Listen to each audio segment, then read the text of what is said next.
नमस्कार दोस्तों, agree champions के यूट्यूब चैनल पे आपका स्वागत है। आज हम डिस्कशन करेंगे कृषि उड़ान 2.0 योजना के बारे में। ये योजना अभी हाल ही में 27 अक्टूबर को मोदी सरकार ने किसानों की इनकम डबल करने के सपने को साकार करने के लिए सरकार के केंद्रीय नागरिक उड्डयन मंत्री ज्योतिरादित्य सिंधिया जी ने बुधवार 27 अक्टूबर को इस योजना की घोषणा की थी।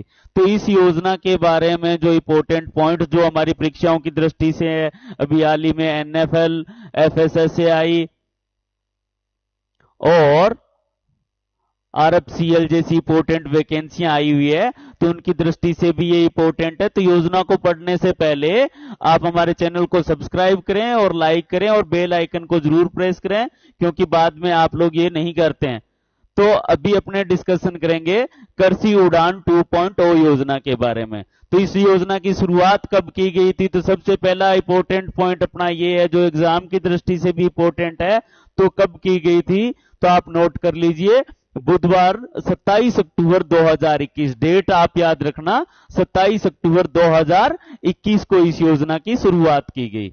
इसका उद्देश्य क्या है योजना का?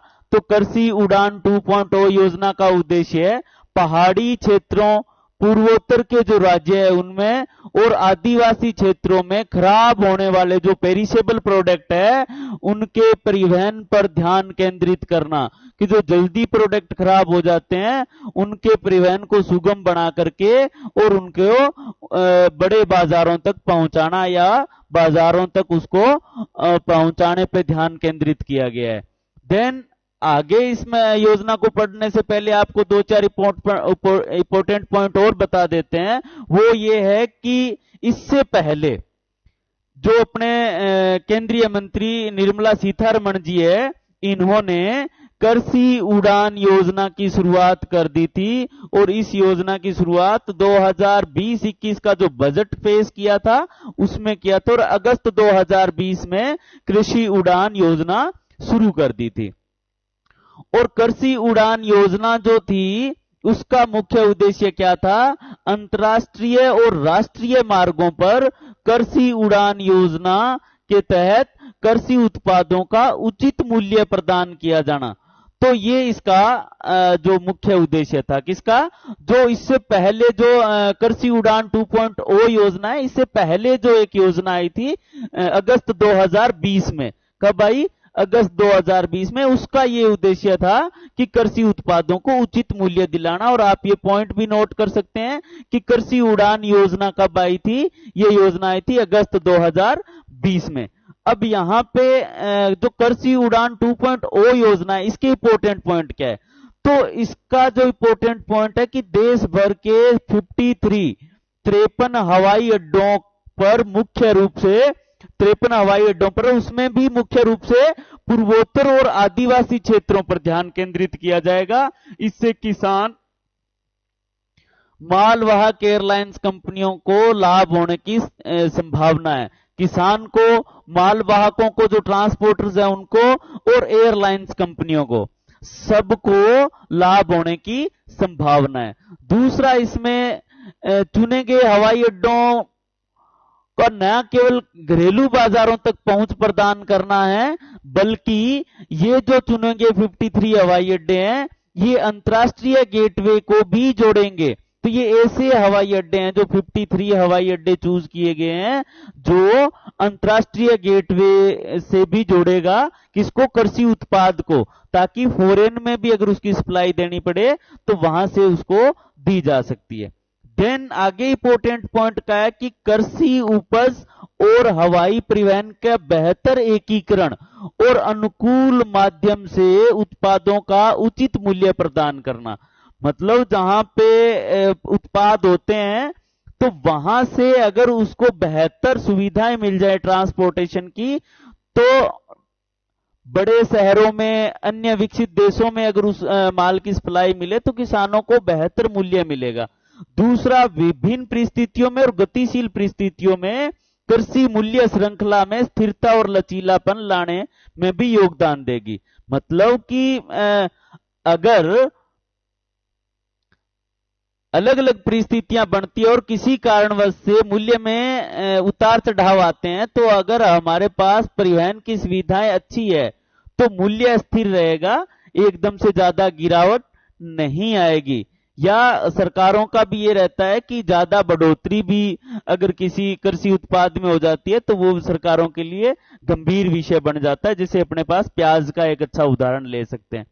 इसके अलावा यहाँ इंपोर्टेंट पॉइंट क्या है कि उड़ान दिवस जो कब होता है 21 अक्टूबर को, तो उड़ान दिवस 21 अक्टूबर को, इससे पहले 21 अक्टूबर से पहले नागरिक उड्डयन मंत्रालय ने जो पहले की उड़ान योजना थी, इसके तहत पूर्वी उत्तर भारत में हवाई कनेक्टिविटी का विस्तार करते हुए 6 नए मार्गों को मंजूरी दी है। ये किसके तहत दी है? जो पहले की उड़ान योजना थी। ये उड़ान योजना कब आई? 27 अक्टूबर को। और ये मंजूरी कब दी गई? आप यहां देख रहे हैं 21 अक्टूबर से पहले। तो 21 अक्टूबर से पहले किसके तहत दी गई? उड़ान योजना के तहत। और अब जो योजना नई आई है वो कौन सी है? कृषि उड़ान 2.0। पहले की कौन सी थी? कृषि उड़ान योजना, जो अगस्त 2020 में आई। उड़ान दिवस कब मनाया जाता है? 21 अक्टूबर को। देन आगे इंपोर्टेंट बात क्या है इसकी मुख्य विशेषता कृषि उड़ान 2.0 योजना की? तो शुल्क में छूट मिलेगी इस योजना में। किस शुल्क में? लैंडिंग, पार्किंग, टर्मिनल नेविगेशन और मार्ग नेविगेशन। जो एयरक्राफ्ट है उसके लिए ये टर्म्स यूज की गई है। तो उनके जो चार्जेस लगते हैं, इन पर्टिकुलर हेड्स जो दिए गए हैं, इनमें रूट नेविगेशन फैसिलिटीज चार्जेस जो है उसमें पूर्ण छूट प्रदान करेगा। कौन प्रदान करेगा? ये जो एयरपोर्ट अथॉरिटी ऑफ इंडिया और मिनिस्ट्री ऑफ सिविल एविएशन, नागरिक उड्डयन मंत्रालय जो इन चार्जेस में कृषि उड़ान की जो फ्लाइटें होगी उनमें ये जो हेड है लैंडिंग का, पार्किंग का, टर्मिनल नेविगेशन का और मार्ग नेविगेशन का, इसमें छूट प्रदान करेगा। आगे इंपोर्टेंट पॉइंट क्या है, इसकी मुख्य विशेषता क्या है? तो ये है हब और स्पोक मॉडल। हब और स्पोक मॉडल क्या होता है कि एक मेन हब बना दिया जाता है और यहां से छोटे छोटे आउटलेट या डीलर्स कह सकते हैं, उनको सुविधाएं प्रदान की जाती है। जैसे मेन ये हब के तौर पे मान लो कोई बड़ी बेकरी बन गई और उसके साथ 10-15 कैफे जोड़ दिए गए, तो इस तरीके से ये हब और स्पोक मॉडल होता है। तो हब और स्पोक मॉडल पे इसका विकास किया जाएगा। हब, इससे क्या फायदा होगा कि एयरपोर्ट का जो फ्रेट ग्रिड और स्पोक मॉडल जो बनाया जाएगा, तो एयरपोर्ट पे जो इस टाइप की फैसिलिटीज है, भीतर और बाहर माल ढुलाई से संबंधित बुनियादी ढांचा है, वो उससे बाहर की जो मंडियां हैं, ट्रांसपोर्टर है और जो बाहर के लोकल वेयर हाउसिंग सिस्टम है, वो सारा का सारा उस हब से कनेक्ट रहेगा। तो स्पोक और हब मॉडल पे ये योजना काम करेगी। देन आगे इंपोर्टेंट पॉइंट क्या है कि संसाधन पूलिंग, जो अभी मैंने स्पोक और हब मॉडल का ही एक पॉइंट है ये कि कन्वर्जेंस तंत्र की स्थापना के माध्यम से संसाधन पूलिंग अर्थात अन्य सरकारी और नियामक निकायों के साथ करार करना होगा। जैसे मान लो कोई एयरपोर्ट है तो ये और वहां की लोकल मंडी से जुड़ेगा, वहां के लोकल ट्रांसपोर्ट कॉरपोरेशन से जुड़ेगा और वहां क्या लोकल वेयर हाउसिंग, जो स्टेट वेयर हाउसिंग या सेंट्रल वेयर हाउसिंग है, उससे जुड़ेगा।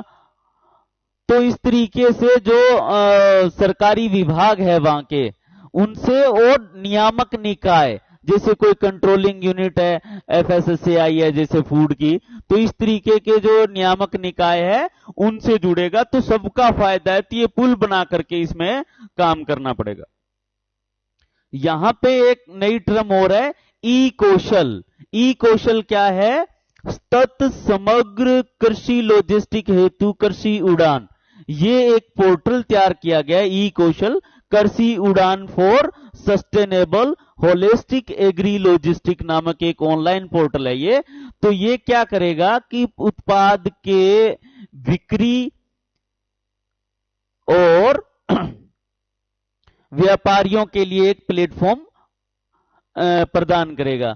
तो किसान यहां पे अपना माल बेच सकता है, जो ट्रेडर्स है वो बेच सकते हैं, ट्रेडर्स यहां से खरीद सकते हैं। तो इस टाइप का एक पोर्टल है, जैसे कि अपना पहले से एक पोर्टल काम कर रहा है नेशनल एग्रीकल्चर मार्केट, ई नाम, राष्ट्रीय कृषि बाजार। तो ये इसी के थीम पर है। और इस जो ई कौशल है, इसको ई नाम से जोड़ने का प्रस्ताव भी गवर्नमेंट ने दिया कि दोनों पोर्टल को अगर जोड़ेंगे तो इसकी एफिशिएंसी है जो बढ़ जाएगी। तो ई कौशल एक ई नाम की तरह ऑनलाइन पोर्टल है, और गवर्नमेंट ने यह भी प्रस्ताव दिया है कि ई कौशल को ई नाम से जोड़ दिया जाए। देन आगे इंपॉर्टेंट क्या बात है यहाँ पे कि कृषि उड़ान 2.0 योजना है, इसके संभावित लाभ क्या क्या है। तो कृषि विकास के नए रास्ते, तो कृषि के विकास में नए रास्ते ये योजना खोलेगी। आपूर्ति श्रृंखला में सहायता मिलेगी, रसद जो लॉजिस्टिक है उसमें, और कृषि उपज में परिवहन की बाधाओं को दूर किया जाएगा। भी मान लो आज एरोप्लेन से अगर किसान का माल एक स्थान से दूसरी जगह जाएगा तो ऑब्वियसली परिवहन की बाधाओं में कमी आएगी। देन खाद्य अपशिष्ट, यहां पे अपने पहले पेज पे पढ़ा था, पहले पॉइंट पे, कि ये पेरिसेबल प्रोडक्ट का ट्रांसपोर्ट करेगी योजना। मेन लक्ष्य ये है कि जो पेरिसेबल खराब होने वाली कमोडिटी है, और पेरिसेबल प्रोडक्ट से क्या बनते हैं, खाद्य अपशिष्ट। अब उस प्रोडक्ट को खराब होने से बचा लिया जाएगा तो क्या होगा, हमारे पास खाद्य अपशिष्ट की कमी आएगी, मतलब जो कृषि उत्पाद है वो खराब नहीं होगा। आगे क्या है, कृषि क्षेत्र में ड्रोन का उपयोग। आज मान लो एरोप्लेन का यूज होगा, एयरक्राफ्ट का यूज होगा, तो आने वाले टाइम में ड्रोन टेक्नोलॉजी का भी एग्रीकल्चर में यूज होगा, तो इसको भी बढ़ावा मिलेगा। कृषि उड़ान योजना के माध्यम से कृषि उत्पादों का एकीकरण और अधिक मूल्य प्राप्त करना, इसमें भी लाभ मिलेगा कि इंटीग्रेशन होगा सारी और जो फैसिलिटीज है उनके साथ, और अच्छे से अच्छा प्राइस मिलेगा, अच्छे प्लेटफॉर्म मिलेंगे किसानों को। देन आगे और इंपॉर्टेंट पॉइंट क्या है कृषि उड़ान 2.0 योजना का परीक्षा की दृष्टि से। तो यहाँ कुछ रूट दिए गए हैं, तो इन रूटों की शुरुआत कब की जाएगी, तो ये भी परीक्षाओं की दृष्टि से इंपॉर्टेंट है। जैसे आपके अभी आगे आईबीपीएस एएफओ की भी परीक्षा आएगी, तो उसमें भी इस टाइप के क्वेश्चन आ जाते हैं। अभी एफएसएसआई का है, एनएफएलएमटी, एनएफएलएमआर, तो उसमें भी इस टाइप के करंट अफेयर के क्वेश्चन आ जाते हैं। तो यहाँ पे क्या है, इस योजना के तहत अगरतला से लेकर के तूतीकोरिन, जो श्रीनगर, ये डिब्रूगढ़, दिमनापुर, हुबली, ये जो रूट है, आप वीडियो पॉज करके इस स्लाइड को पढ़ें, तो ये जो रूट है ये 2021-22 में कंप्लीट किया जाएगा। इसके बाद अहमदाबाद, भावनगर से लेकर के और विजयवाड़ा, राजकोट, जो ये रूट है, तो आप वीडियो पॉज करके इसको नोट करें, तो ये है, ये 2022-23 तक पूरा हो जाएगा, मतलब नेक्स्ट ईयर में। फिर इसके बाद आगरा, दरभंगा से ये उदयपुर, वडोदरा, तो ये रूट है, ये भी आप वीडियो पॉज करके एक बार पढ़ें। तो ये उससे नेक्स्ट ईयर में 2023-24 में, जहां मोदी जी का सपना था कि किसानों की आय दुगनी करने का, तो वो है ये रूट स्टार्ट हो जाएगा। देन आगे होलंगी और सेलम जो रूट है, ये 2024-25 में इस रूट के पूरे होने की संभावना है। आगे परीक्षा की दृष्टि से इंपॉर्टेंट पॉइंट क्या है कृषि उड़ान 2.0 योजना के, तो घरेलू और अंतर्राष्ट्रीय व्यापार के महत्वपूर्ण रूट, यहां ध्यान देने वाली बात है, ये रूट आपकी परीक्षाओं में आ सकते हैं। बेबी कॉर्न की ढुलाई के लिए अमृतसर से दुबई इंटरनेशनल फ्लाइट के थ्रू, तो ये इंपॉर्टेंट रूट है। देन आगे लीची के परिवहन के लिए दरभंगा लीची का हब है, यहां से अन्य एयरपोर्ट से जोड़ा जाएगा, देश के अन्य कोनों में लीची पहुंचाई जाएगी। देन आगे जैविक खाद्य उत्पादों की ढुलाई, तो यहां सिक्किम से पूरे देश भर के लिए उड़ान की शुरुआत की जाएगी, सिक्किम से जैविक खाद्य उत्पादों के लिए। देन सरकार ने चेन्नई विशाखापट्टनम और कोलकाता से पूर्वी एशियाई देश है, उनमें सी फूड के लिए उड़ान स्टार्ट करेगी सरकार। देन आगे इंपॉर्टेंट पॉइंट क्या है, दाल फल एवं सब्जियों के लिए गुवाहाटी से हांगकांग के लिए व्यापारिक उड़ान की शुरुआत की जाएगी। तो दोस्तों ये थी अपनी कृषि उड़ान 2.0 योजना। उड़ान मतलब उड़े देश का आम नागरिक, तो ये भी इंपोर्टेंट पॉइंट है। तो ये थी दोस्तों अपनी कृषि उड़ान योजना, उड़े देश का आम नागरिक 2.0 योजना। आगे इस तरह की योजना के लिए हमारा चैनल सब्सक्राइब अभी तक नहीं किया है तो कीजिए। और ये हमारा व्हाट्सएप नंबर है 911166829096। इस नंबर पे आप हमें व्हाट्सएप करके हमारे व्हाट्सएप ग्रुप से भी जुड़ सकते हैं, जहां आपको कृषि भर्तियों से संबंधित और कृषि से संबंधित अध्ययन सामग्री भी उपलब्ध करवाई जाती है। तो दिन में पूरे दिन इस पे आपको इंपोर्टेंट जो मैसेजेस है जो एग्रीकल्चर स्टूडेंट्स के लिए वो अवेलेबल होते रहेंगे। धन्यवाद दोस्तों। एक बार मैं फिर रिपीट कर देता हूं कि चैनल को सब्सक्राइब जरूर करें। धन्यवाद।